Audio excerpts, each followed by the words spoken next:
So I'm so excited with this video because, as y'all know, September was a horrible month for me when it came to my rental business, but October definitely came through. So let's get into all of my bills because, y'all, even though October was a great month, I spent a lot of money on bills this month because of the maids messing up, me having to go out there to purchase new furniture. So we have a lot of bills to get through. So of course, like everybody wants to know, how much is my mortgage? My mortgage is $1,475. I make it no secret, you guys. I have a 1-bedroom, 1-bath, couples romantic cabin out in Gatlinburg. Maybe I'll remember to put some video on top of what I'm saying right now, because some of you guys haven't seen all of my Airbnb videos and some of you guys are new. So if you're new here, go ahead and give this video a like and subscribe, because I am completely transparent on how this rental game goes, and I want to make you guys feel comfortable if you ever feel like jumping into it. Also, if you guys want to take my mentorship, where a lot of you guys have asked me to mentor you on Airbnb,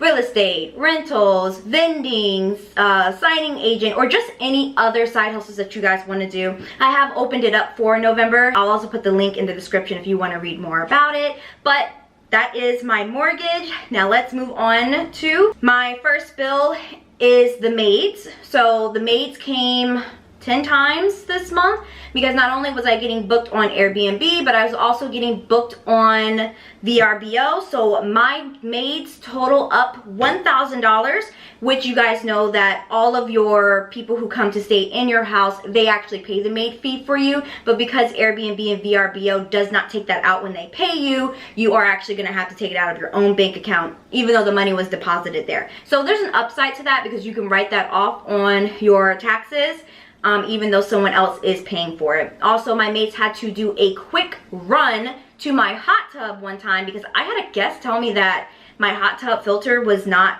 like working correctly, and I had to have my maid run out there to go check on it because she does do handyman stuff.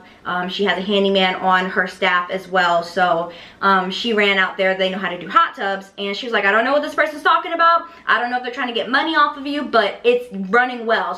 She showed a video, she took pictures of the filter, she took pictures of it filtering, and she was like, I don't know what this woman's talking about, but it's running well. So that cost me $50. My maid only lives a few minutes down the road from my rental. I'm so happy about that. So she was like, yeah girl, I'll go in there and check for you real quick. So that was just like $50. And I know you guys are wondering, did I keep the same maids that kind of messed up last month? And I am really big on forgiving people and giving people another chance, and they have really stepped it up this month. Like, I have no worries about them coming. I feel like as soon as someone is leaving, they are coming in. Like, they have been on top of their game. They have given me more people under their staff for my cabin. I know how it feels to mess up and want a second chance. So I was happy to give it to them. And I know you guys told me to get rid of them. And if they do mess up again, they already know my line, they know my limits, and I don't think they'll do that again. So I'm very, very happy with their services, and that was $1,000 plus the $50 for coming to check on it. So $1,000, $50. That's the most I've ever had to pay. October was a great month, This has taught me that in October, I'm definitely going to raise up my prices, because I was literally at a 96% occupancy rate to book. You don't want to be that booked and that stressed out. So next up is my electric. Even though I had so many people in and out of my house, my electric was only $101.07.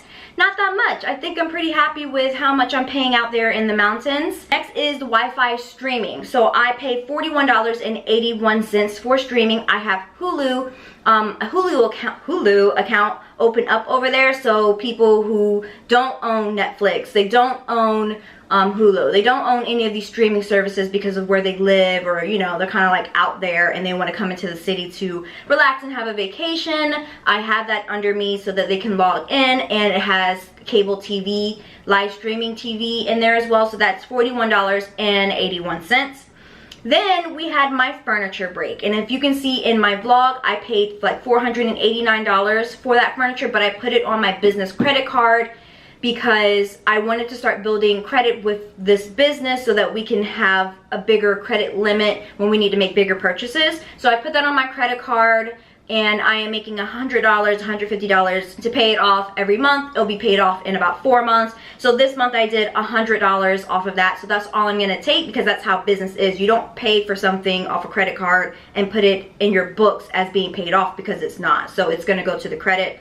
So only $100 came out for that month. Usually I do debit, but I have to get into the habit of doing credit for my businesses so that I can build that. I had to have the fireplace guy come in, and he charged me $104. It is now fall, and it's gonna be winter, of course, after that. Now everybody wants to be warm and toasty with the fireplace on inside of my cabin. So we have the fire pit outside, but inside we also have a nice little toasty fireplace. I can't wait to use it for myself this year, and I had my favorite fireplace contractor come out and turn it on for us, and that was $104. Now my gas, I have an automatic gas reader, so it gives a ping off when it needs to be refilled, and they came out, and that was $66.84, so that we can have more gas to our house, since it's going to be very cold and a lot of people are going to be using more gas, especially for the fireplace, because we run off gas. Our grill runs off gas, our fire pit runs off gas,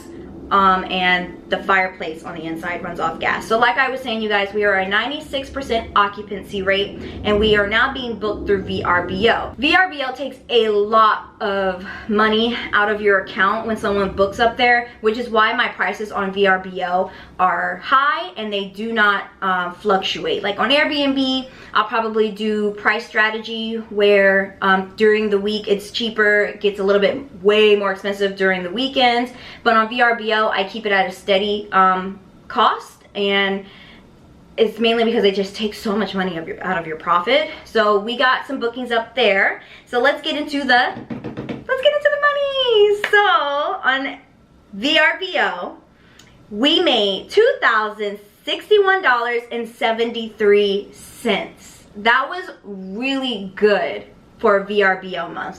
Then gross for Airbnb, you guys, we made $5,289 on Airbnb. That is a gross profit of $7,350.73. When I tell you we went hard on October, I was so happy, so excited. I cannot believe we pulled those numbers.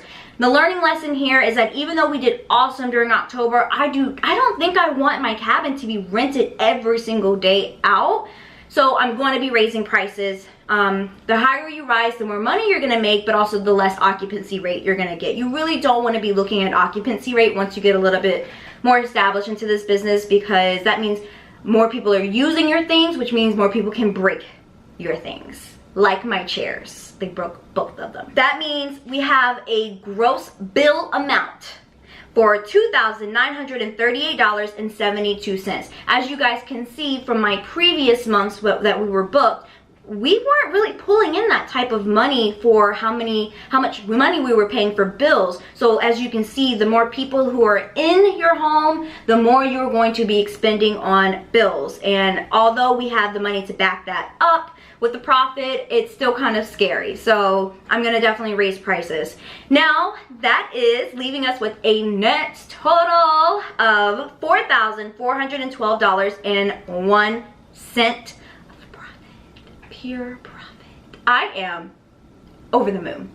November's looking a little bit slow, but I want to let you guys know that I'm closing on my second property this week. So I'm going to be going back to Tennessee to close out on my campground. I'm opening up a campground, you guys. So that's gonna be, I'm gonna talk a little bit more about that in my next video after this one. So I hope you guys are excited. If you wanna take my mentorship where I help you out with your side hustles and getting your goals into small little steps so that you can gain the momentum to reach your higher up goals, then go ahead and go to my website, click the link, and book a session with me. You can read reviews up there as well. A lot of people have been giving me some really good feedback, and I hope that I can help you get to the place that I am, because this was a long time coming. And I remember when I was burnt out from my teaching job, and I was waking up at 3 a.m. every day, you guys. Long gone are those days. I don't want to have to do that anymore, but I remember burnout.